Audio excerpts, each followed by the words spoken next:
Regarde autour de toi. Tu verras des gens prospérer, s'élever, être bénis dans tous les domaines, et tu verras d'autres qui luttent, qui prient, qui jeûnent, mais qui restent bloqués. Pourquoi? Dieu fait-il du favoritisme? Non. La Bible est claire. Dieu ne fait exception de personne. Acte 10, chapitre 34. Mais alors pourquoi certains voient-ils les portes s'ouvrir et d'autres non? La réponse est simple.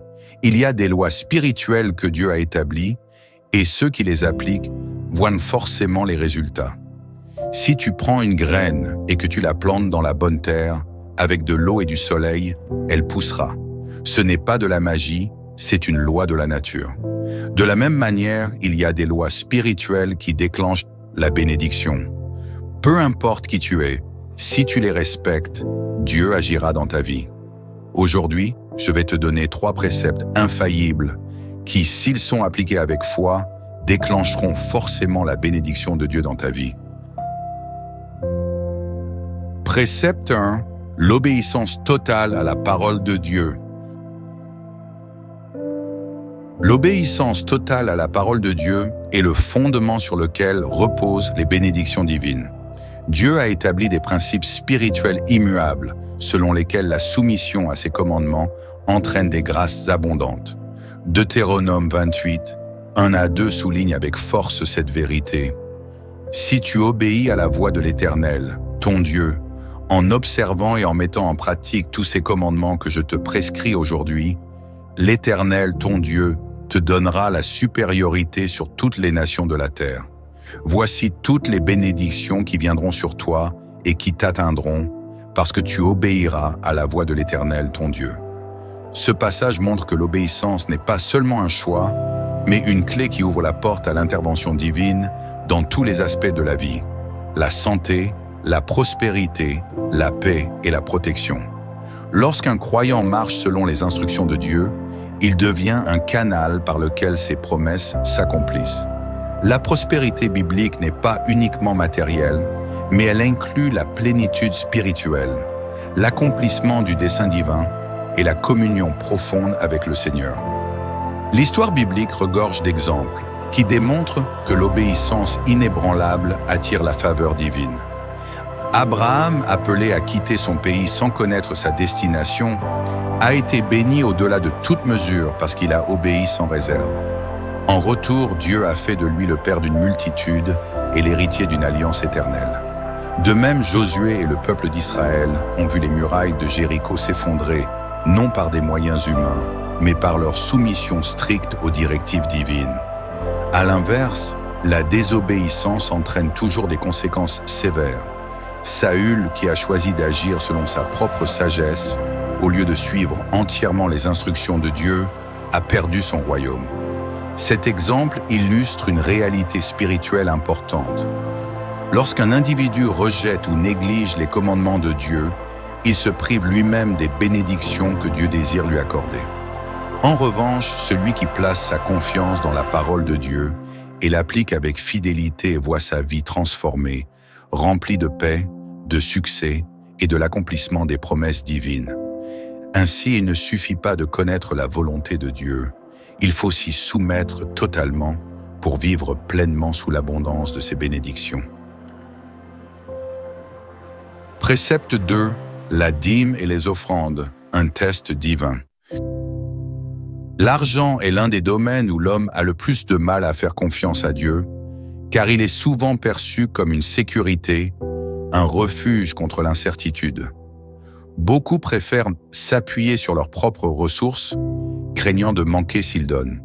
Pourtant, Dieu a établi un principe spirituel infaillible. La prospérité vient de la générosité. Ce n'est pas une simple idée morale, mais une loi divine qui traverse toute la Bible. Proverbe 3:9-10 déclare « Honore l'Éternel avec tes biens et avec les prémices de tout ton revenu.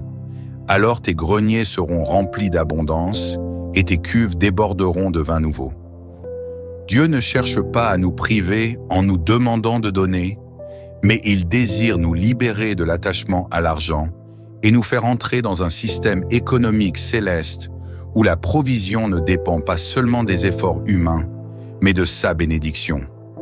Plus encore, Malachie 3.10 nous met face à une invitation unique de Dieu. Apportez toutes les dîmes à la maison du trésor. Mettez-moi ainsi à l'épreuve, dit l'Éternel des armées, et vous verrez si je n'ouvre pas pour vous les écluses des cieux.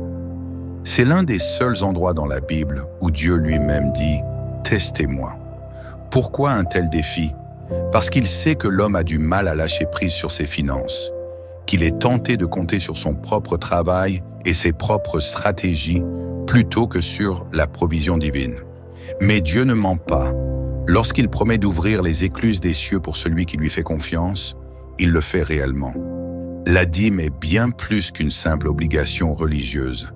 C'est un témoignage de foi, un acte puissant qui proclame « Seigneur, je reconnais que tout ce que j'ai vient de toi et que tu es ma véritable source. » En lui donnant la première part, nous déclarons qu'il passe avant tout dans notre vie et que nous croyons en sa capacité à pourvoir à tous nos besoins. De même, les offrandes sont un pas de foi qui brise l'esprit de peur et de rétention. Jésus a enseigné ce principe avec force dans Luc 6.38. « Donnez, et il vous sera donné. On versera dans votre sein une bonne mesure, serrée, secouée et qui déborde. » Contrairement à la mentalité du monde qui prône l'accumulation et la retenue, le royaume de Dieu fonctionne sur le principe du don. Plus nous donnons avec foi, plus nous ouvrons la porte à l'abondance divine. L'histoire et l'expérience des croyants en témoignent. Les personnes les plus bénies financièrement dans le royaume ont compris ce secret. Elles ne sont pas devenues prospères en s'accrochant à leur argent, mais en semant avec foi, sachant que Dieu est fidèle pour multiplier ce qu'elle lui confie. Cette réalité est visible à travers les Écritures. Abraham, Isaac, Salomon et bien d'autres figures bibliques ont expérimenté une prospérité surnaturelle en honorant Dieu avec leurs biens. Dieu n'a jamais changé. Il est le même hier, aujourd'hui et éternellement. Ainsi, si tu veux voir la main de Dieu agir dans tes finances, commence par lui obéir avec une foi radicale. Refuse de laisser la peur ou le doute te retenir, car chaque fois que tu donnes avec un cœur sincère, tu actives une loi spirituelle qui dépasse l'économie humaine.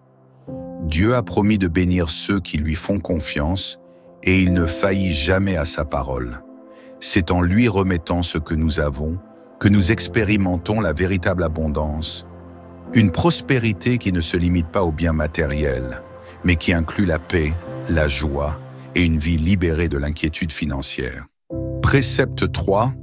L'introspection et la confession des péchés cachés. La bénédiction se manifestait dans ta vie? Alors, il est temps d'aller plus en profondeur et de regarder en toi, car parfois, l'obstacle ne vient pas de Dieu, mais de ce qui se cache dans ton propre cœur. La parole de Dieu est claire à ce sujet. « Si j'avais gardé l'iniquité dans mon cœur, le Seigneur ne m'aurait pas exaucé. » Psaume 66, 18. Il ne s'agit pas simplement de donner ou de prier, mais d'être en alignement total avec Dieu, car un cœur chargé de péchés cachés, de rancune non abandonnée ou d'attitudes contraires à sa volonté peut devenir un véritable mur qui bloque l'écoulement de ses bénédictions. Trop souvent, nous nous focalisons sur ce que nous devons faire extérieurement pour voir Dieu agir. Mais nous oublions que l'état de notre cœur est un facteur déterminant. Un péché non confessé crée une séparation entre nous et Dieu, une barrière invisible qui empêche sa grâce de couler librement. Une rancune nourrie dans le silence empoisonne l'âme et nous prive de la paix et de la faveur divine. Une mauvaise attitude que nous choisissons d'ignorer peut être la raison pour laquelle certaines portes restent fermées. C'est pourquoi l'introspection est essentielle. Il ne s'agit pas d'une simple réflexion, mais d'un examen spirituel sincère devant Dieu, une prière profonde qui dit « Seigneur, montre-moi ce qui en moi t'attriste et bloque ta main dans ma vie. » Si nous ne percevons rien de particulier, cela ne signifie pas forcément que tout est en ordre.